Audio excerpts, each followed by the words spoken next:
O Gol pelo Mundo.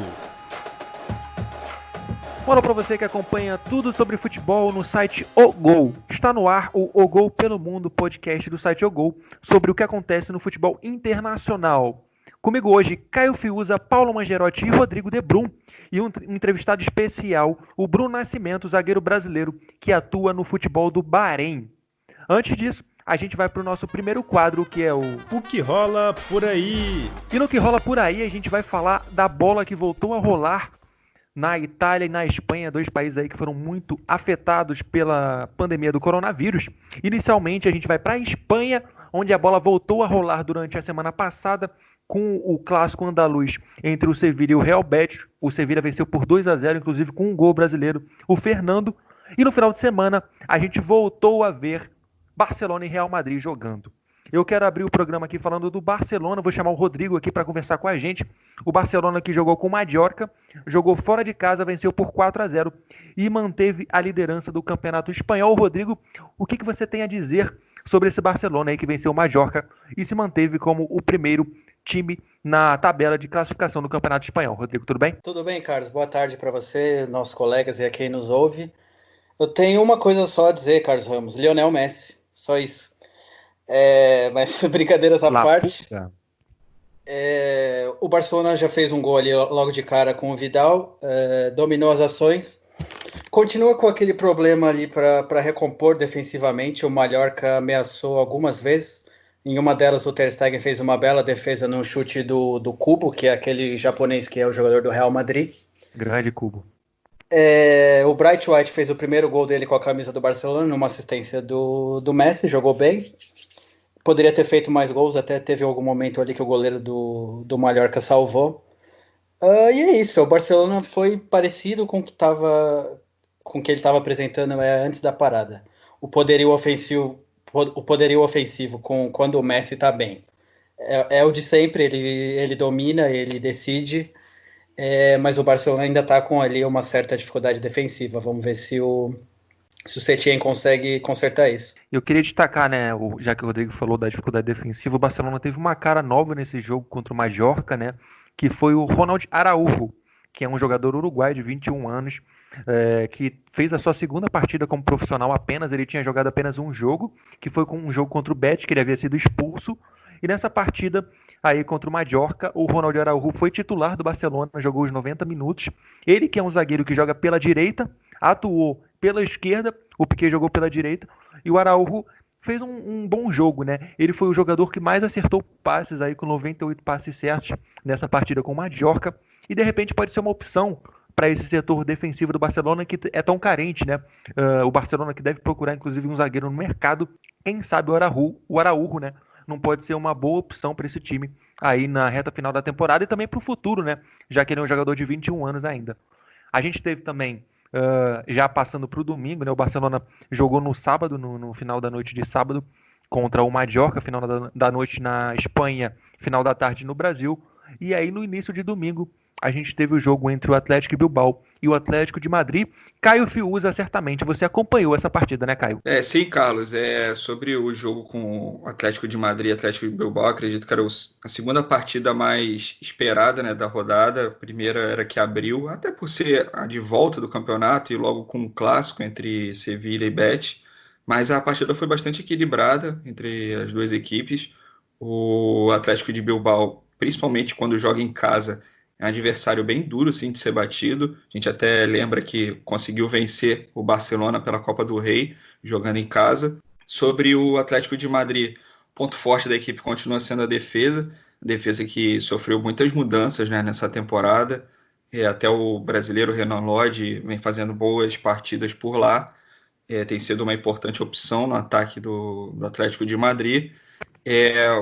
Um destaque no meio de campo que tem evoluído muito na mão do Diego Simeone é o Thomas Partey, que se consolidou, né, como um dos melhores jogadores do Campeonato Espanhol, tem sido cobiçado aí por outras equipes do continente europeu.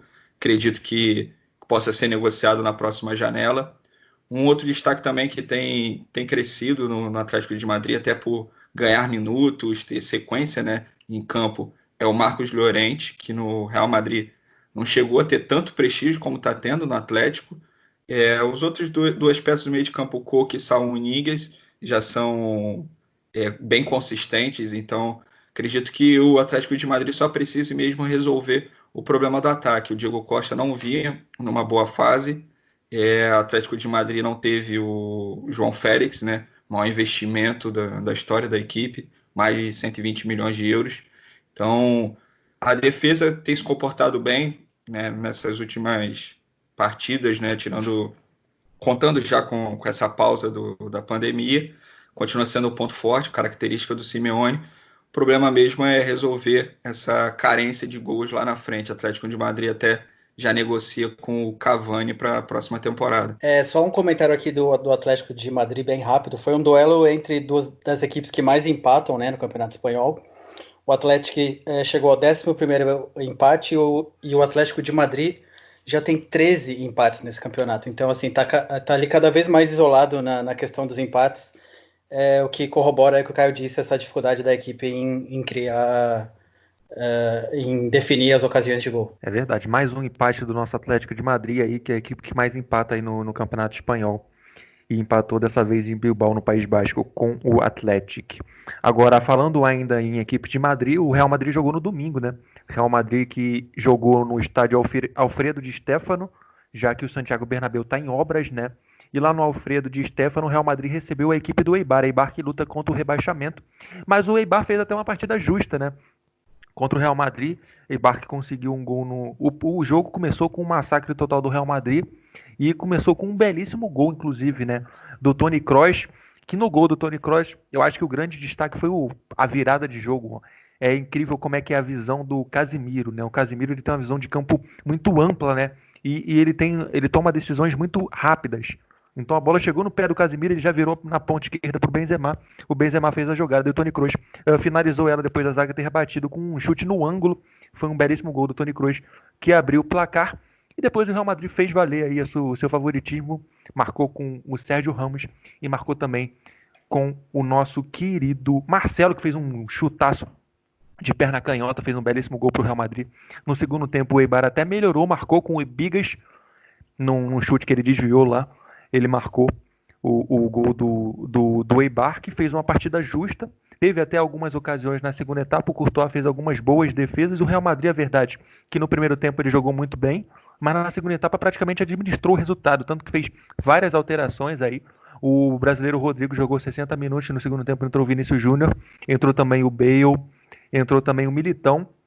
E uma alteração interessante do Real Madrid que o Zidane fez foi ter colocado o Mendy na lateral direita, que eu acho horroroso. O Mendy é totalmente torto jogando ali na lateral direita no lugar do Carvajal. Ele optou por essa alteração aí já no intervalo, colocou o Mendy na lateral direita. Eu achei que foi muito ruim pro time essa alteração, porque o Mendy jogou totalmente torto por ali. E o engraçado é que o Zidane tem no banco o Militão, né? Então ele optou pelo Militão entrar na zaga no lugar do Ramos, mas ele não vê o Militão aí como uma possível opção para a lateral direita. Ele que chegou a jogar assim no São Paulo, talvez tenha sido até mais como lateral direito, que o Militão se destacou mais no São Paulo e chegou a jogar assim também no Porto, né? Então o Real Madrid venceu, continua aí 2 pontos abaixo do Barcelona, e eu quero chamar o Paulo Mangerotti para entrar na roda, para fazer a participação dele sobre essa disputa pelo título, né, Paulo? O Barcelona tem 61 pontos, o Real Madrid tem 59 pontos. Tu acha que essa briga entre esses dois times vai ficar até o final? Ou tu acha que alguém vai conseguir levar uma vantagem maior aí nas próximas rodadas do Campeonato Espanhol? Olá, Carlos, ouvintes, companheiros de mesa. Só um comentário rápido sobre esse jogo do Real Madrid, né? O Real Madrid teve mais brasileiros que espanhóis em campo. Foram 5 brasileiros, né? Não chegaram a jogar simultaneamente, porque o Vinícius entrou na vaga do Rodrigo, mas 5 brasileiros em campo e apenas 2 espanhóis pelo lado do Real Madrid. Carlos, eu acredito que a briga pelo título vai seguir até o final, sim. Né, a questão aí de um tropeço de um ou do outro que para roubar essa liderança, né? E essa polarização certamente vai seguir até o final, né? As equipes ambas dividem atenções com a Liga dos Campeões ainda, e não tem nenhuma das duas sobressaindo tanto, né? Obviamente agora o futebol acabou de voltar, né? Então não teria como já se sobressaírem nesse momento, mas mesmo antes da parada, essa polarização já vinha sendo vista, mesmo no Barça e Real que a gente teve aí pouco antes da questão da pandemia. Eu queria destacar também, Carlos, além da briga pelo título, a questão da briga pelo rebaixamento dessa temporada no futebol espanhol, que ela está particularmente interessante. Né? A gente tem aí dois clubes tradicionais brigando contra o rebaixamento, né? O que é o Espanhol e o Celta de Vigo. O Espanhol com uma temporada terrível, terrível, terrível. A gente já destacou isso meses atrás no Gol. Venceu e agora está só a 3 pontos aí para sair da zona, apesar de ser o lanterna, né? Então o Espanhol lutando ativamente contra o rebaixamento, e a outra equipe que é quem pode entrar na zona, que é justamente o primeiro fora da zona, é o Celta de Vigo. E é curioso essa temporada tão ruim do Celta de Vigo em um ano de relativo grande investimento do clube, né?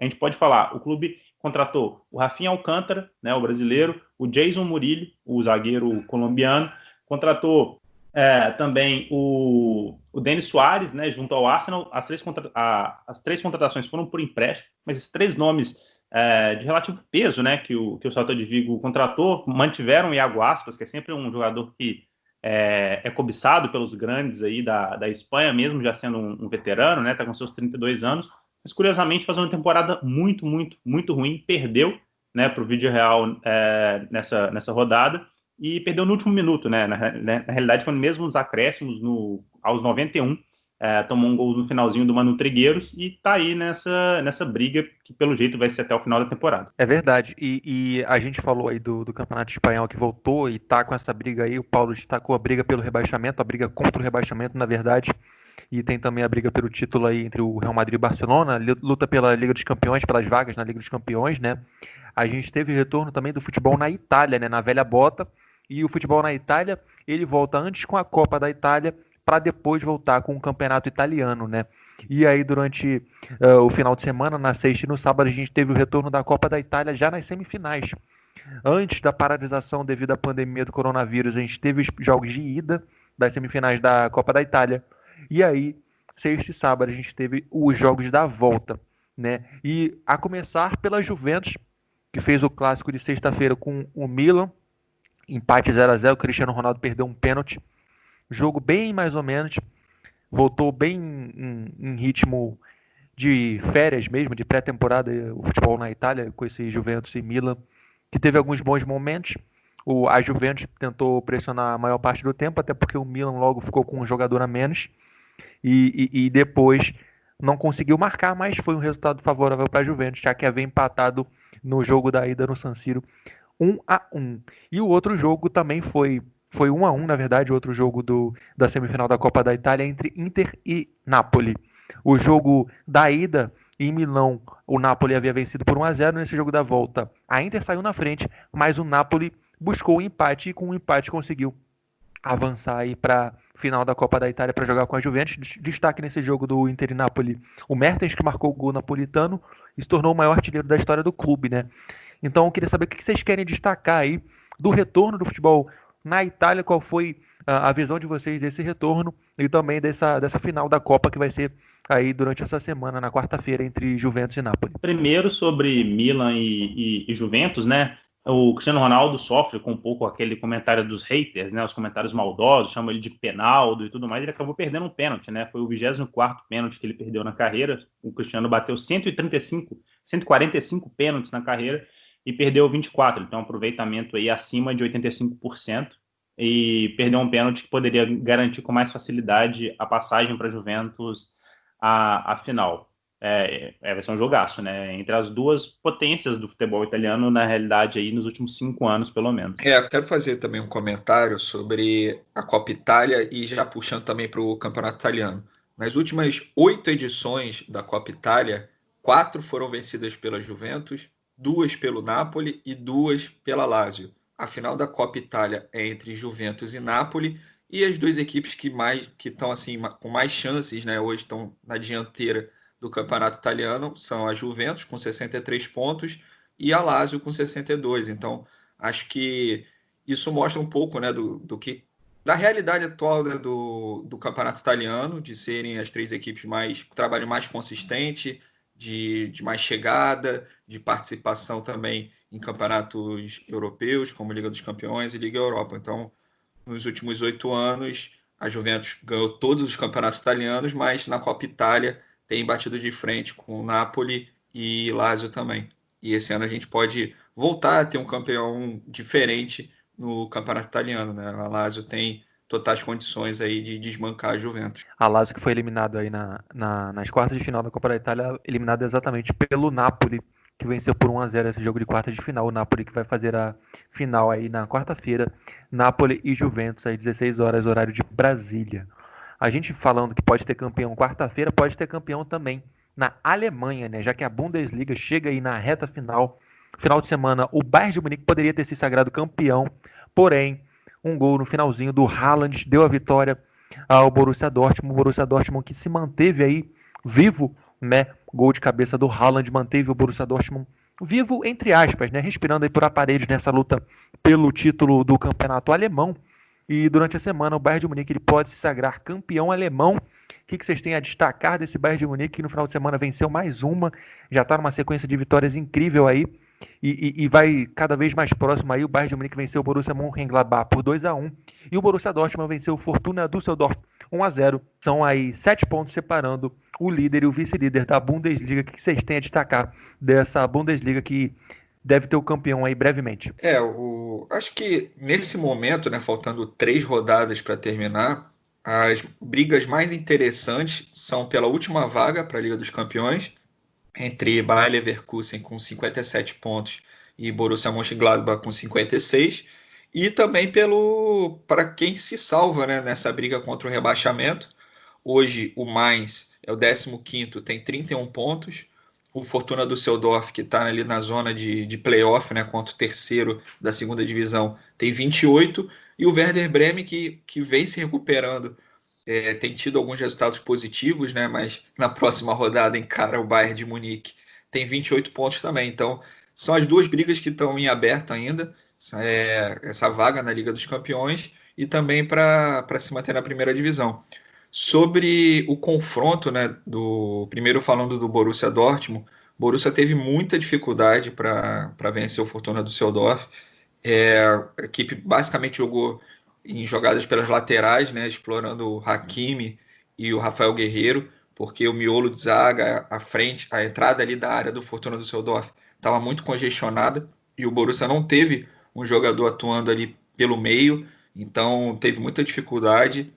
Acabou vencendo, né, num lance, digamos, ocasional, né, que foi um cruzamento para a área, cruzamento do Akanji, zagueiro, e o Haaland se posicionou muito bem, acabou cabeceando livre. Foi um leve descuido da zaga do Fortuna Düsseldorf, que teve bem postado durante toda a partida, e acabou ganhando na última bola, literalmente, né, após o gol do Haaland.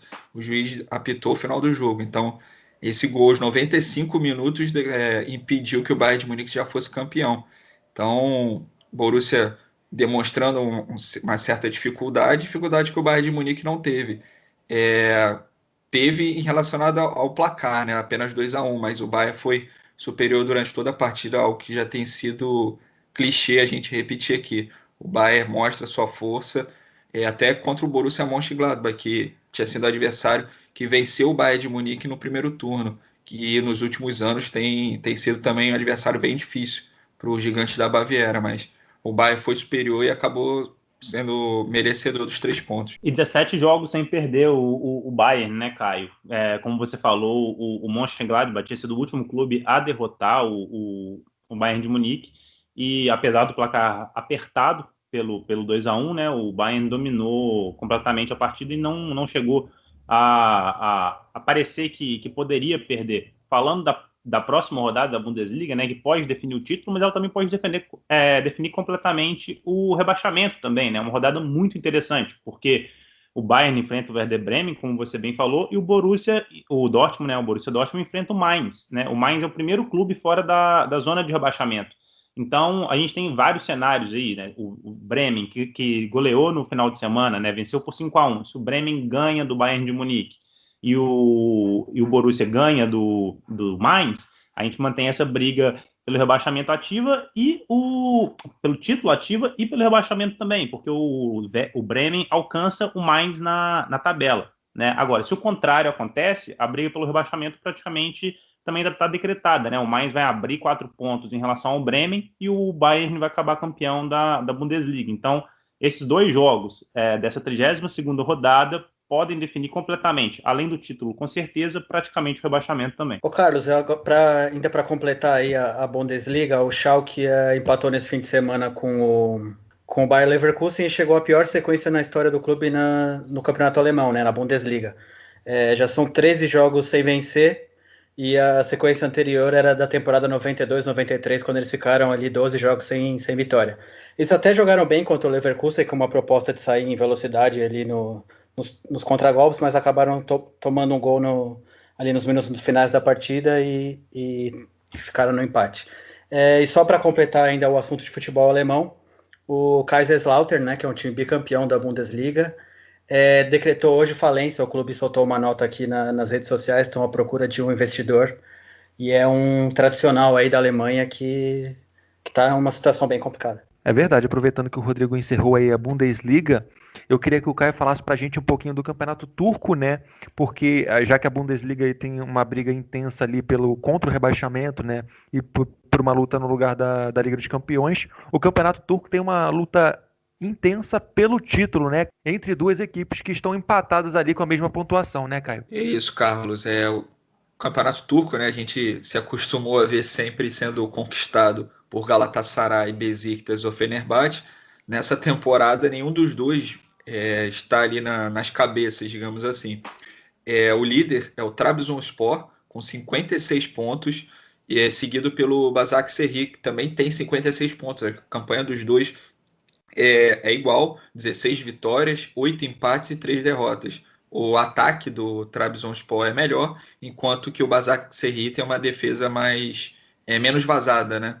Nessa volta do futebol turco pós-pandemia, o Trabzonspor visitou o Göztepe e venceu por 3-1, e o Başakşehir venceu em casa o Alanyaspor por 2-0.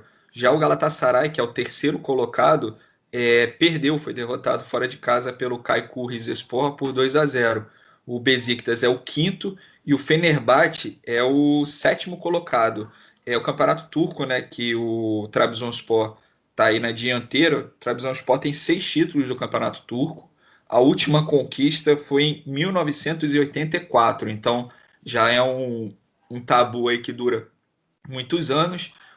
A última equipe que quebrou a hegemonia do trio Galatasaray, Besiktas e Fenerbahçe foi o Bursaspor em 2010, então já são 10 anos aí sem que alguma equipe quebre essa sequência desse trio.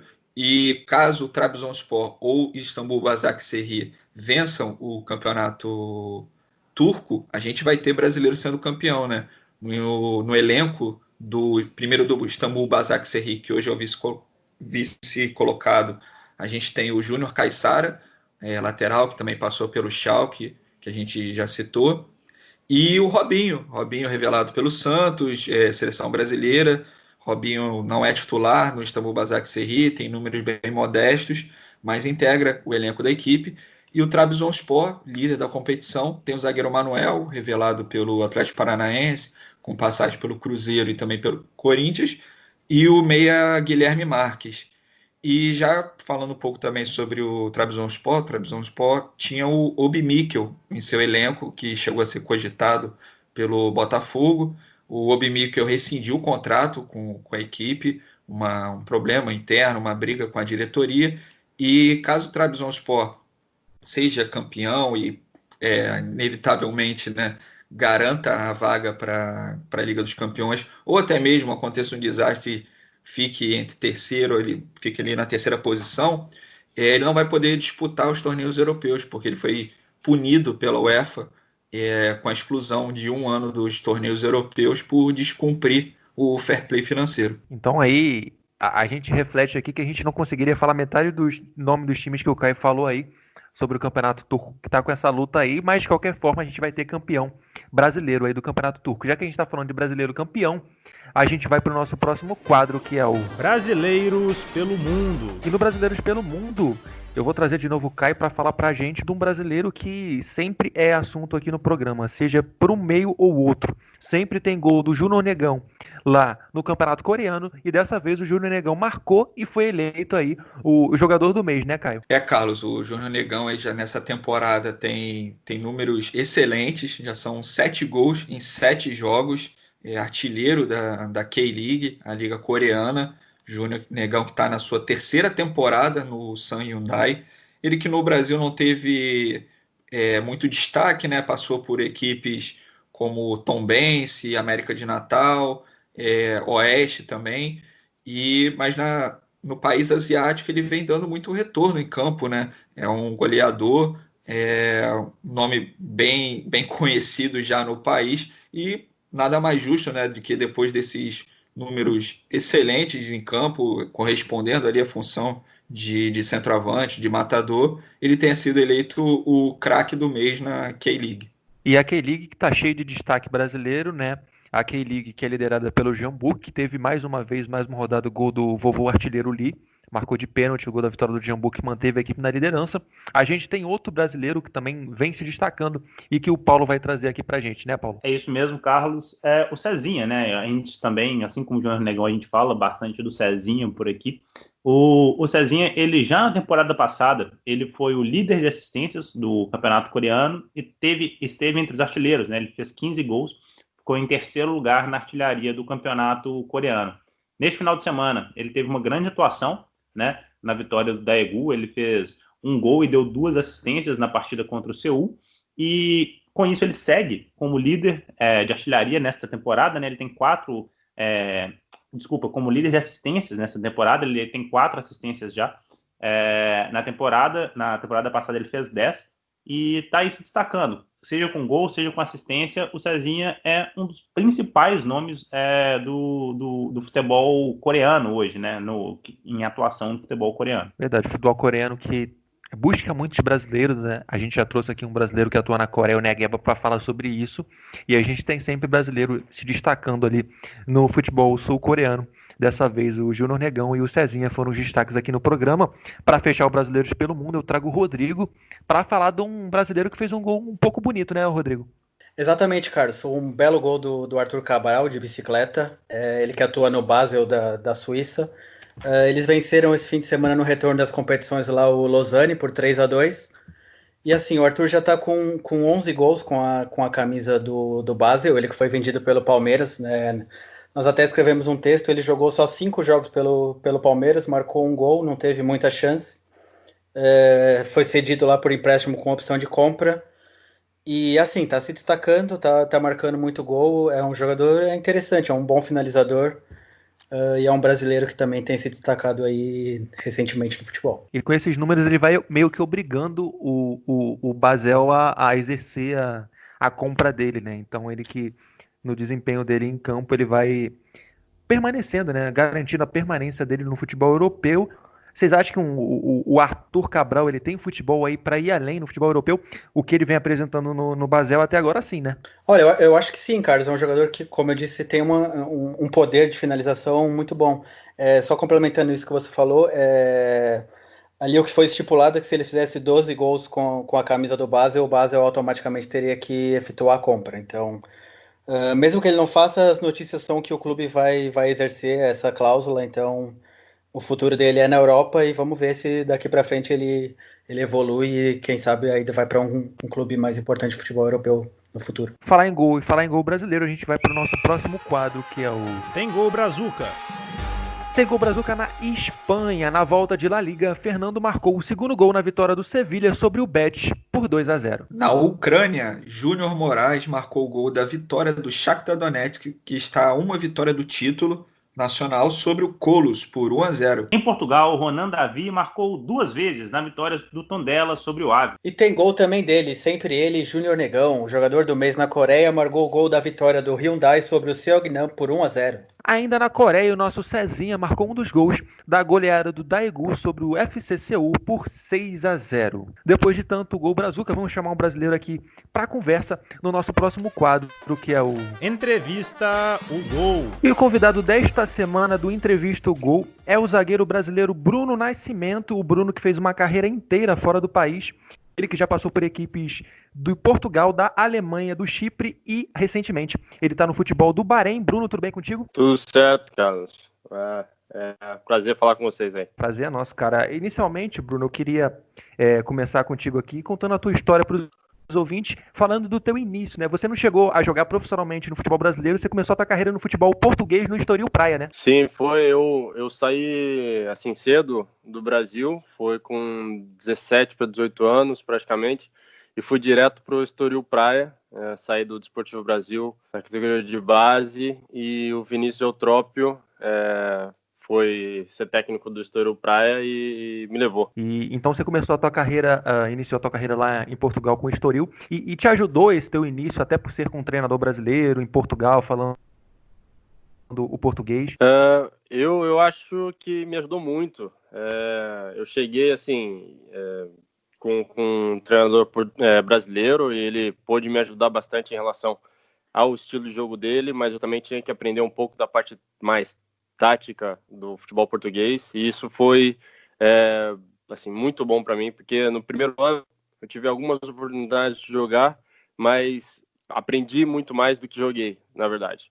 E daí para o segundo ano que eu estive lá, já era um outro treinador, que era o Marcos Silva, e que até há pouco tempo atrás era o técnico do Everton, e me mostrou muita coisa, eu pude jogar mais e ter uma noção perto do que se praticava em Portugal. Então isso foi muito bom, fora a língua, a comida e tudo mais, que é muito similar com a comida do Brasil e a língua, obviamente, português.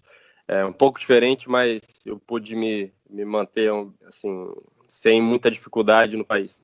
Então foi um passo muito bem dado para mim, principalmente porque era grande. Marco é um treinador renomado em Portugal, né, trabalhando no futebol inglês. O que você pôde aprender com ele ali no teu início de carreira? Sim, ele tem um renome agora, e foi incrível porque quando eu cheguei em Portugal ele ainda jogava, né? Ele estava no Estoril, era o capitão do Estoril, e eu pude ter essa conversa, essa amizade com ele dentro do vestiário, e isso foi muito interessante, até ele passar a ser técnico do Estoril. É um cara que sabe muito de futebol, ele tem uma ideia muito certa e direta sobre o que ele gosta no futebol, um futebol mais agressivo no sentido de manter a posse de bola, mas sempre pro ataque, pressionando o adversário. Normalmente era isso que a gente mantinha com o Estoril Praia naquela época. Tanto é que a gente conseguiu sair da segunda liga e ir para a primeira liga, sendo campeão, e logo após disputando a primeira liga aí para a Liga Europa. Então dá uma demonstração do que era a ideia dele de jogo. Era para jogar como se fosse um time grande, e batemos de frente com bastante gente lá. Bruno, agora é o Rodrigo aqui, tudo bem? Ainda nessa questão do aprendizado aí de atuar no futebol europeu, na sequência de você defender o Estoril Praia, você foi para o Colônia da Alemanha. Certo. E o que essa mudança aí te acrescentou, tanto taticamente quanto pessoalmente? Foi uma mudança muito grande, na verdade. Eu peguei e estava uma boa fase no Estoril, só que por mais que eu amo aquele clube, aquele lugar e tudo mais, tenho ótimas memórias de lá. É uma diferença muito grande em relação até à torcida, obviamente, porque no Estoril eu pegava e o máximo de torcida que a gente sempre tinha dentro de casa era, sei lá, 6.000, 7.000 pessoas. Quando eu cheguei no Colônia, é incrível, por mais que muita gente no Brasil ou Portugal assim, não veja tanto o Colônia como um grande clube, talvez, mas cada jogo é no mínimo 45, 46 mil pessoas. Isso daí eu tô falando sem jogos assim mais como clássico, entendeu? Então a diferença era muito grande da pressão, do jeito de sentir o futebol com tanta torcida com a diferença dessa parte. Mas para mim foi muito diferente em relação à língua, obviamente. Tentei aprender, não foi muito fácil, aprendi uma frase ou outra, mas pronto. E também a parte da dinâmica do jogo, exatamente, porque em Portugal você tem a parte mais técnica, mas você tem um jogo mais controlado, dependendo da situação. Na Alemanha, pelo menos o que eu passei era muita intensidade do princípio ao fim do jogo, então você não parava um minuto, sempre muito focado em tudo que estava acontecendo para não ter nenhum risco de acontecer alguma coisa, porque eles têm uma intensidade muito grande e aprendi muito com isso também, porque, brasileiro sabe que alemão tem um futebol um pouco direto e infelizmente tomou uma ataca no Brasil na Copa, também uma dessas explicações é por causa disso. Bruno, quem está falando aqui é o Caio, muito prazer estar em contato com Prazer. você. Falando ainda sobre o Colônia, você chegou no clube logo após a saída do Pedro Jeromel. Você acha que você sentiu alguma comparação, teve alguma coisa nesse sentido com ele? Qual que foi, digamos assim, o legado que ele deixou em relação aos defensores brasileiros? Sim, foi um pouco disso, mas de qualquer forma era muito novo na época. O Jeromel já tinha uma história assim grande no Colônia. A torcida ama ele lá, ele tem um carinho da torcida lá muito grande. Todos com que eu falava desde o início, quando eu cheguei lá, eles falavam de Jeromel. Para muitos brasileiros, obviamente, foi uma surpresa o Jeromel no Grêmio e fazer tanta coisa como ele faz, um ótimo jogador como ele é, mas para mim não era, porque eu já tinha visto muita coisa dele, já tinha escutado muita coisa dele na Alemanha, então foi um cara assim que trouxe um nome muito bom para o Brasil. Obviamente o mundo todo tem essa facilidade em conexão com o futebol brasileiro, mas o Jeromel tem essa carta branca no Colônia, com certeza, juntamente com o Podolski e tudo mais.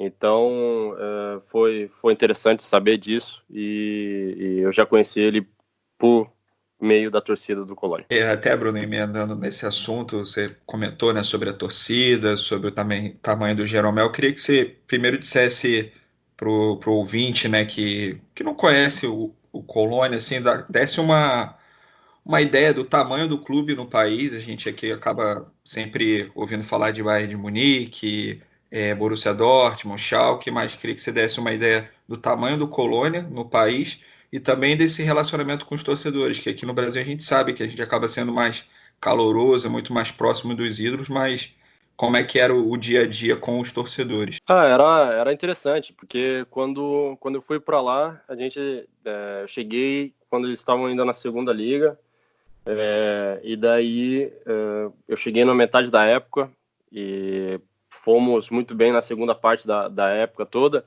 mas naquele ano a gente não subiu. Mas de qualquer forma, todos os jogos que a gente tinha em casa eram lotados e todos os jogos fora de casa era com muito maior capacidade da torcida do Colônia. Então a dimensão, assim, parte de torcida é incrível na cidade.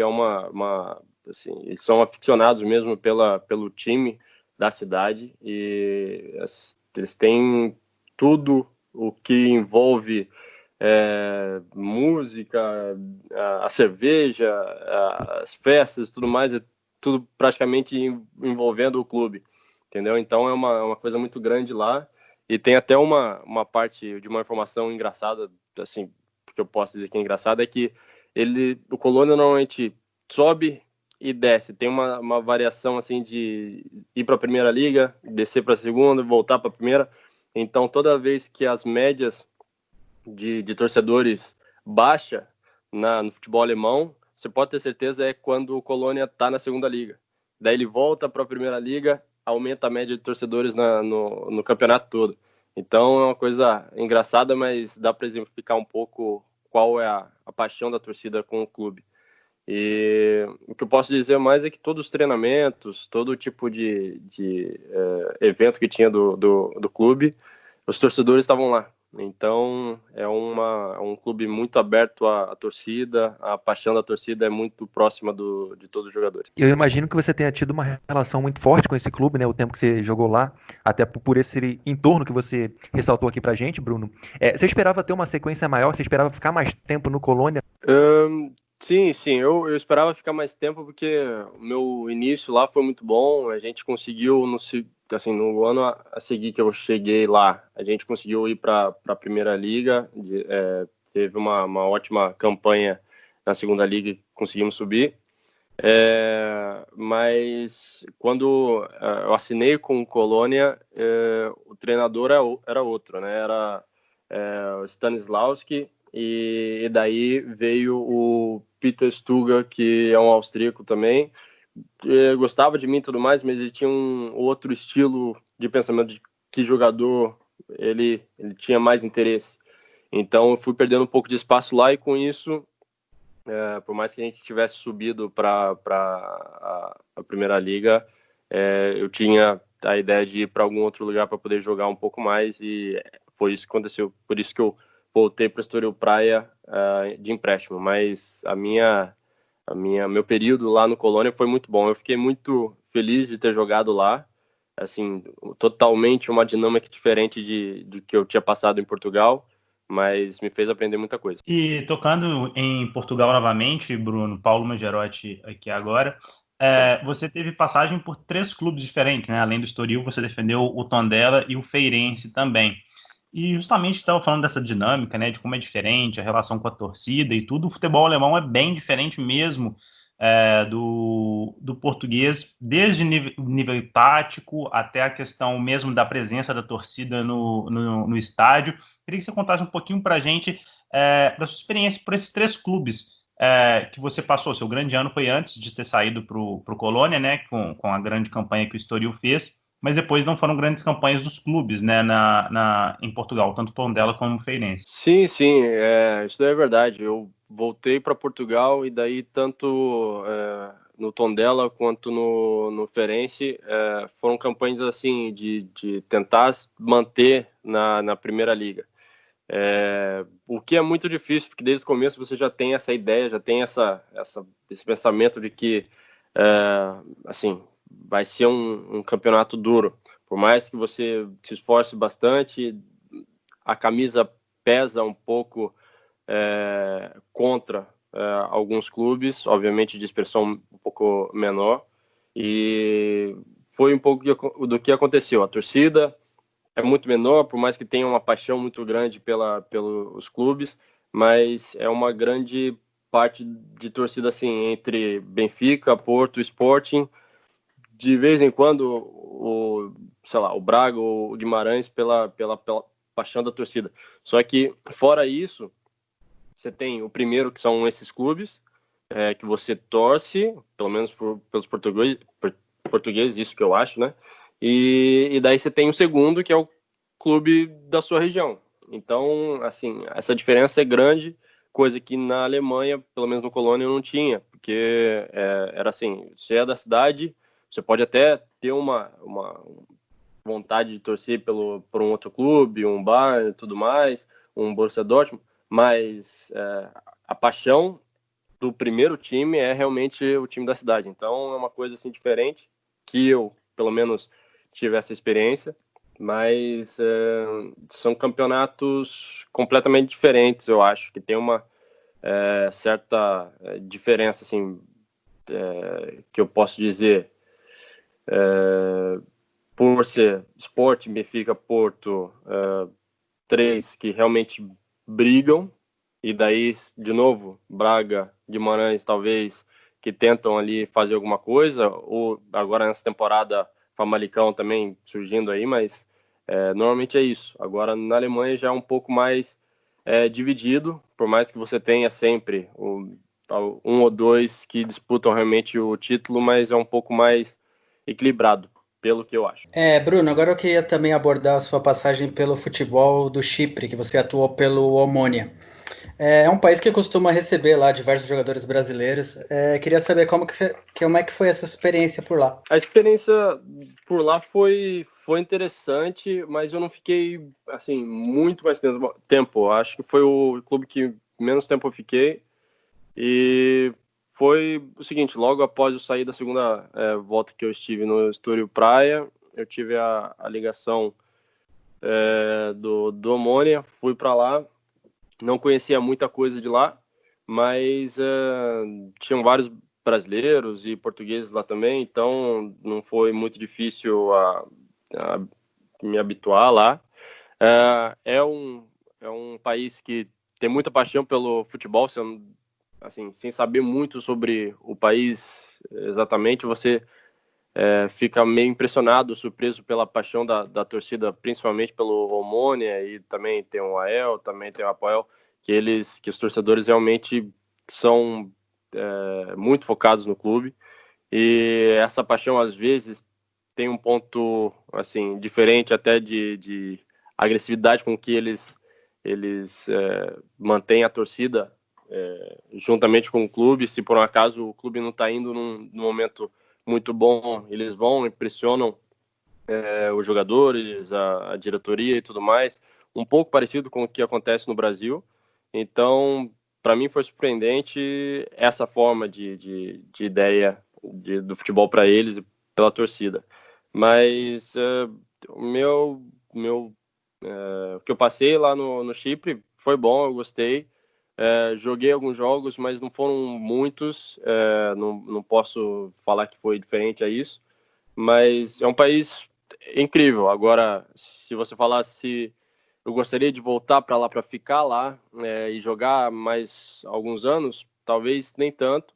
Mas porque o interesse seria mais ou Europa ou ficar mais na parte do Oriente Médio. Mas é um país muito interessante de se jogar se você tiver, sim, fizer uma boa campanha.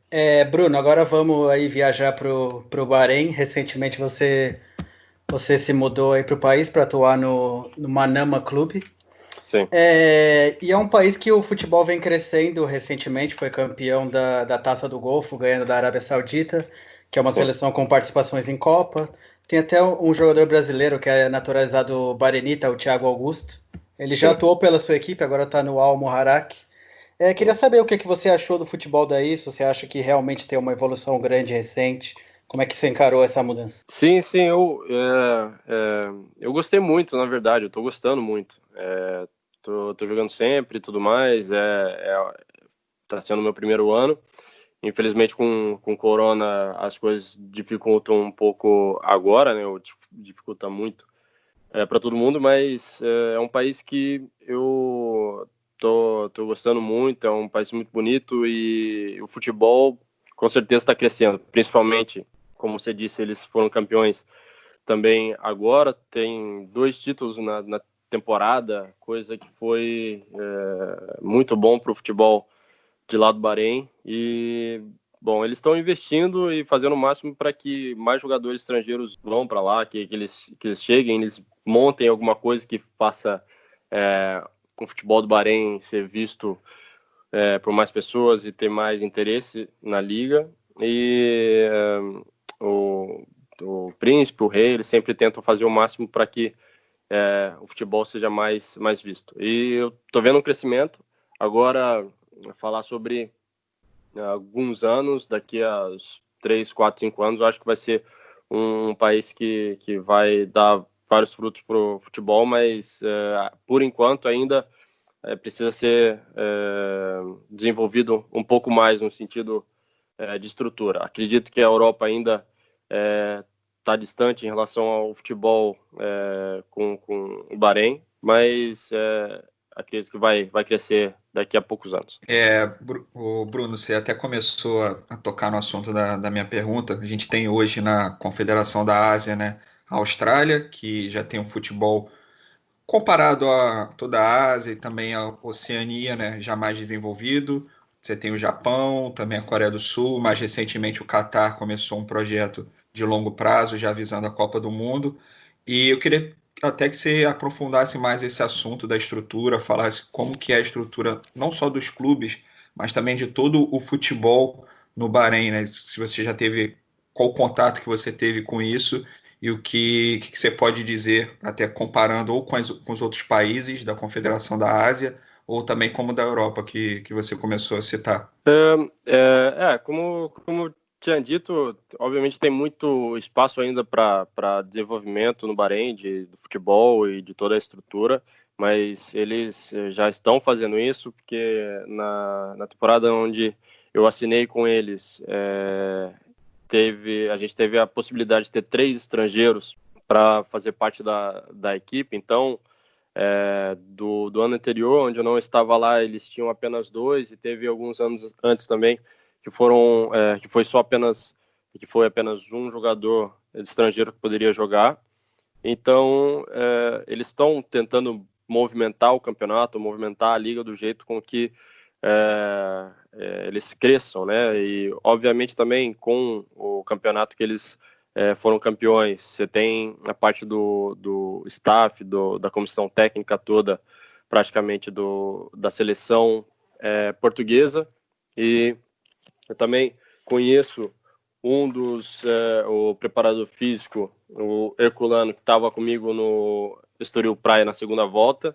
Então, eu sei que eles fazem um excelente trabalho lá, eles estão mostrando uma grande movimento do futebol do Bahrein para que as coisas melhorem. Então, é um futebol, assim, competitivo. Infelizmente, eu não vou falar sobre uma competitividade da Europa, porque é uma situação diferente, até porque os jogadores têm, grande parte deles tem talvez um trabalho à parte fora o futebol, principalmente pelo pessoal do Bahrein. Agora, até que eles falam, assim, de vez em quando, o profissional é o pessoal de fora, são os jogadores de outros países, mas eles estão crescendo, e eu acho interessante essa vontade deles de crescer, e eu não tenho dúvida que isso em alguns anos vai criar frutos, mas por enquanto ainda está na fase de crescimento, e espero ficar lá por muito tempo ainda para poder ver isso tudo. Bruno, e você é um cara que chegou para morar fora do Brasil com 20 anos, né? Já morou em 4 países. Estou certo que algum perrengue você já deve ter passado, né? A gente sempre pergunta para os nossos entrevistados para contar uma resenha, algum caso engraçado aí que aconteceu fora do país. Tem alguma Sim. coisa aí que lembra bacana para contar para os nossos ouvintes? Cara, sempre tem uma coisa ou outra, mas eu vou falar uma situação que aconteceu comigo, porque eu falei da Copa na conversa aí também com vocês.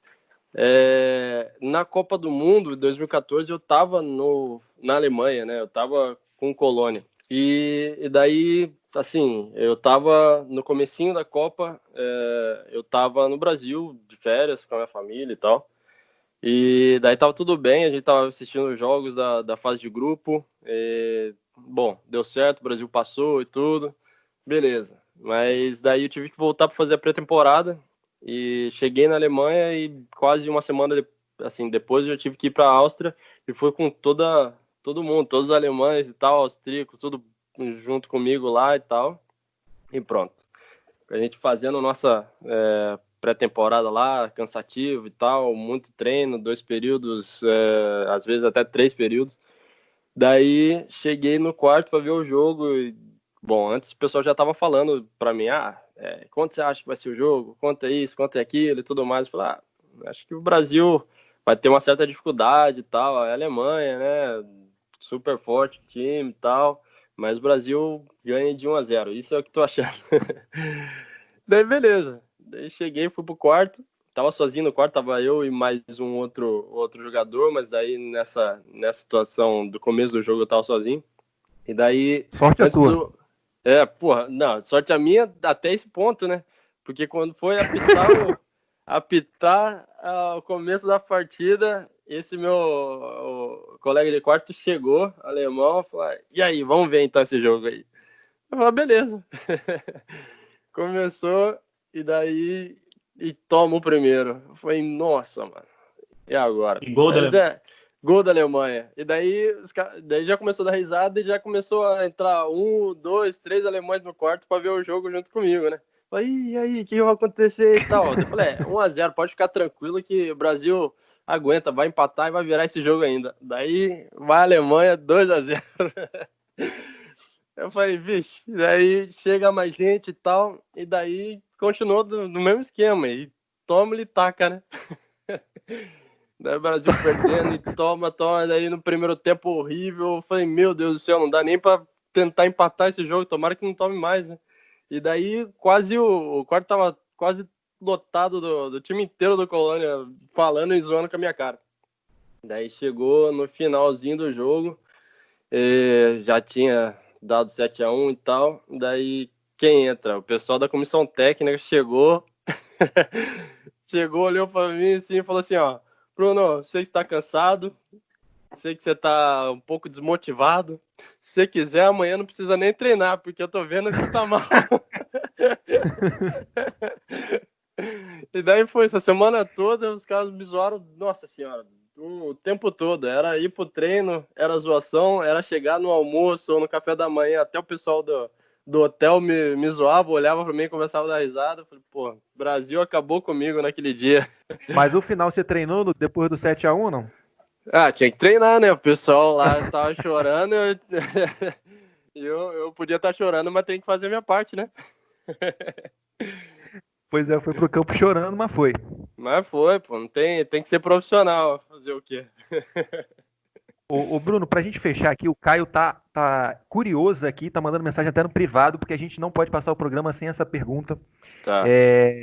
Caio, primeiro, escolhe um país. Qual que é o país que você quer saber sobre a culinária do Bruno, Caio? Olha, eu vou, porque é o país que eu acredito assim que eu fiquei na dúvida, né, entre o Chipre e o Bahrein, mas eu vou do Chipre. O que ele poderia falar sobre a culinária do Chipre, um prato que ele tenha gostado ou não gostado de lá, alguma coisa curiosa. Prato do Chipre. Assim, eu sempre tento alguma coisa do país onde eu vou. No Chipre, eles têm muito essa parte da culinária assim, grega, né? É muita carne, e daí você tem aquela mistura de alho e ervas e tudo mais para fazer a parte do molho e tal. Eu, assim, não tive muito problema lá, não, na verdade. Tinha muita facilidade para mim, que era arroz, frango, carne, salada, e não tinha problema. Eu acho que, assim, uma coisa específica de lá, eu não tenho muito nem para reclamar, nem para falar. Para falar bem, eu tenho, porque era parecido, assim, com o que eu como, na verdade. Entendeu? Mas, deixa eu ver. No Bahrein? No Bahrein já é diferente. No Bahrein já é diferente. Eu falei assim de lá do Chipre que não é tão diferente, porque realmente não tinha muita coisa. Mas no Bahrein, pelo amor de Deus, teve uma vez que eu já sabia disso, mas nunca tinha visto. Eles pegaram, a gente ganhou um jogo, se eu não me engano, e daí eles levaram a gente para jantar. E daí tava todo mundo muito feliz e tal. Mas daí tava eu e mais 3 brasileiros, na verdade. E a gente não sabia como que ia ser o jantar, né? E normalmente eles têm muito essa parte de pão, e daí carne também, salada e tal. Só que é o normal, garfo e faca. Agora, quando a gente foi nesse jantar, tudo servido na mesa, assim, e daí eles começaram a comer. Daí começaram a comer com a mão, né? Daí come com a mão e daí suja a mão toda, e a boca toda suja, e o pessoal com barba, né? E a barba toda suja e tudo mais. Só que daí, eu olhando para os brasileiros, eu tava dando risada, porque Antes eles do estavam coronavírus, isso aí, né? Pelo amor de Deus. Então, se eu for pensar agora, pô, um ataque a todo mundo, pô. Mas daí os brasileiros estavam tudo olhando pra minha cara, eu dando risada. Eu falei assim, mano, vai e prova aí e tal, porque é ruim, né? Se você fizer isso, vai ser como se fosse uma ofensa. Daí os caras pegavam a comida com a carne, o arroz, tudo, com o molho deles, assim, e a mão toda suja. E daí pegava e colocava no prato da gente, assim, e tal. A gente olhava. Ah, beleza. Daí se pegava um pouco, come uma coisa ou outra e tal. Mas eu vou ser sincero que aquela noite eu e o resto dos brasileiros a gente saiu com fome, porque aí não comeu quase nada, bicho. Então tu nunca mais aceitou um convite pra jantar no Bahrein, né? Ah, mano, se é em restaurante que eu conheço, eu aceito. Se não é, eu falo que eu tenho que ir pra casa resolver qualquer coisa e tal, e daí não vai dar pra aceitar naquele caso, entendeu? Mas normalmente eu tento ficar de fora. Se não tem jeito de não cortar, eu vou, mas é difícil. Maravilha. Muita resenha aqui no nosso papo aqui. O Bruno, muito obrigado por ter participado com a gente aqui no Gol pelo Mundo. Prazer foi nosso receber você aqui, tá bom? Ó, muito obrigado também, posso dizer, foi um prazer ter falado com vocês. E, bom, qualquer coisa é só chamar. E, bom, cuidado para todo mundo aí. E é isso. Grande abraço. Isso aí, não comer na mão nesse momento, né? Não, nesse momento não tem como, né? Não vai dar certo. E depois do papo com o Bruno Nascimento, o Gol pelo Mundo fica por aqui. Se você curtiu esse programa, compartilha, dá aquela curtida e divulga para os amigos para estar com a gente aí na próxima semana. A gente aguarda vocês no próximo programa. O Gol pelo Mundo.